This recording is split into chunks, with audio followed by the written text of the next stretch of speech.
السلام عليكم ورحمة الله وبركاته، حبايبنا حبايب جروب أم حمزة للتسويق. أهلا ومرحبا بكم في جروبنا أم حمزة للتسويق.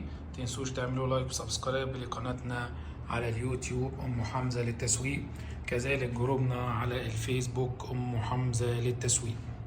النهاردة هنستعرض معاكم يا جماعة أفضل وأغلى مكنسة لاسلكية موجودة في السوق. طبعا معروف مكنسة دايسون. الإصدار معانا ده يا جماعة اللي هو الإصدار في 11. الحمد لله جبناه للعميلة بسعر إن شاء الله مش هتلاقيه أو مش هتلاقوه فعلا في منطقة تانية أو في حتة تانية. السعر رهيب يا جماعة. ده الإصدار في 11. الإصدار في 11 انتوا زي ما انتوا عارفين شركة دايسون دي يا جماعة شركة إنجليزية زي كل الشركات، بس المرة دي بقى مش زي كل الشركات بتصنع في الصين. دي ليها مصنعين، واحد في ماليزيا وواحد في الفلبين. المكنسة الإصدار ده في المصنع بتاع الفلبين. خلينا نشوف كده المواصفات بتاعتها في الناحية التانية اهي. أو هنا اهو كاتب لكم نوع الإصدار دايسون في 11 ابسولوت. البطارية بتاعتها يا جماعة معرفش واضح الصورة ولا لأ اهو. خلينا نوضحها شوية، نرجع ورا سنة، معرفش ليه مش عايزة توضح. ايوه الاصدار ده يا جماعة البطارية بتاعتها بتيجي بقوة 25 فولت، والموتور بتاعها 545 واط. وهنا طبعا كاتب لك صنع في الفلبين.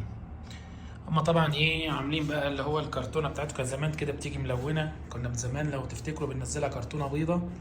عاملين بقى نظام الريسايكل، يعني بيحافظوا على البيئه، فبيجيبوا الكراتين اللي معاد تدويرها ويرجعوا يغلفوا بيها تاني. طبعا هو نوع من توفير التكلفه، ولا بيئه ولا غير وجع قلب. خلينا بقى نشوف معاكم الاصدار ده يا جماعه. زي ما انتم عارفين الاصدار بتاع الدايسون الفي 11 بيجي بموتور 545 واط، بيجي بشاشة زي ما انتم شايفين. الشاشة دي نقدر نشغلها بثلاث أنماط، يا إما الميديم يا إما النمط بتاع ده، النمط الميديم أو الإيكو الاقتصادي اللي بيحافظ على البطارية، أو النمط اللي هو البوست ده أقوى حاجة وده اللي بيخلص على البطارية. يعني هو بيديك علامة أحمر يعني. وهي كمان فيها حساس اوتوماتيك حسب قوة الشفط. يعني مثلا الشفط على البلاط غير الشفط على السجاد. السجاد بيبقى عايز شفط اقوى، فهي اوتوماتيك بتحس بقوة الشفط، فهي نفسها بتحط الاستشعار. الوعاء بتاعها نص لتر. طبعا في فلتر لمنع الاتربة، خروج الاتربة بره عشان مرضى الحساسية. بيجي معاها عدد مميز من الفرش المميزة يعني. طبعا دي بتكون الفرشة الرئيسية، تبقى كده دي بتاعت شفط من السجاد وبتلم الشعر. شوفوا كده يا جماعة، هي عبارة عن هنا بتشفط الأتربة الفتحة دي، ودي بتلف كده زي يعني بصوا هنا عم المسها كده ناعم زي الموكيت عشان تلم كل الأتربة، ودي بتلف بالشكل ده اهو كده، عشان زي كانها شفتوا انتوا اللمامه بتاع زمان اللي كانت بتلم التراب، بتلم بالمنظر ده وتروح شافطه الاتربه. وفيها كده زي جزء مطاط كده اهو، معرفش باين ولا لا، برضو للشفط. وطبعا عشان سهوله التنظيف او سهوله الحركه بتتحرك يمين شمال وقدام ورا. نفس الكلام، بس دي بقى فرشه دي ستاتيك، دي للشعر اكتر. هو حتى كاتب لك عليها هير ريموفال، يعني دي بتبقى عامله زي المطاط كده. بصوا هنا دي ملمسها كده زي البلاستيك، وفي زي شعر كده عشان او زي فرشه كده تلم الشعر. دي للشعر اكتر عشان اللي عندهم حيوانات ووبر وبتاع. دي فرشه من الفرش. كمان في فرشه صغيره دي بقى للكنب والمفروشات، برضو فيها فرشه زي دي بس على صغير اهي، عشان برضو تلم اي شعر متساقط واي شيء. طبعا دي الفرشة العادية اللي كلنا عارفينها اللي هي بتاعة الاماكن الضيقة. في فرشة كمان اهي. طبعا دي يا اما تشتغل كده فرشة بلاستيك عادية، يا اما بمنتهى البساطة نطلع الشعر ده لقدام.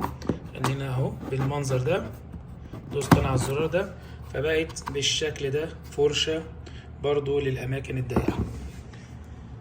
طبعا في وصلة بتيجي معاها عشان سهولة انها تتحرك يمين وشمال. وده الشاحن بتاعها اللي بيجي وفي القاعدة اللي بنعلقها. طبعا دي الماسورة بتاعتها، طبعا مش عايزين نفكها لان دي بتاعت عميلة، فعايزينها كده توصل لها بزهوتها. ان شاء الله نشحنها بكرة توصل لها في خلال اقل من 20 يوم، وربنا يكرمها ويبارك لها فيها. الحمد لله جبناها لها بسعر كويس. زي ما انتم شايفين اميز حاجة في المكانس، اهم حاجة اللاسلكية البطارية دي ما شاء الله بتشتغل 60 دقيقة متواصلة، 60 دقيقة عمل متواصل، وما شاء الله بتحتفظ بالفولت بتاعها او بالشحن بتاعها فترات طويلة. يعني والله احنا لما فتحناها دلوقتي ما شحناها ولا حطيناها على الشحن، وهي ما شاء الله الله اعلم بالها قد ايه عند البياع، وخدت كام يوم شحن في الطريق من بلدها لحد ما وصلت هنا. يعني بنتكلم مثلا في حدود شهر، ده لو اتصنعت وجات لنا على طول. وما شاء الله بدون ما نشحنها هي ما شاء الله البطارية اشتغلت على طول. هي طبعا هنا زي ما بقول لكم بمجرد ما تيجي كده، طبعا احنا كنا ظابطينها على المود اللي هو البوست، نقدر بمنتهى البساطة اعملها على الايكو. هي زي ما قلنا لكم فيها حساسية اوتوماتيك، هي بتظبط قوة الشفط حسب المكان اللي انت بتكنس فيه. يعني انا دلوقتي بصوا هشتغل على الايكو، بصوا سامعين الهدوء ازاي. خليني بقى مثلا اجرب اخليها تشفط كده من كرتونة ضيقة. بصوا يعني مثلا اهو احنا كده شغالين اقتصادي، هاجي بقى اقربها من الكرتونة. بصوا هي هتعلى لوحدها،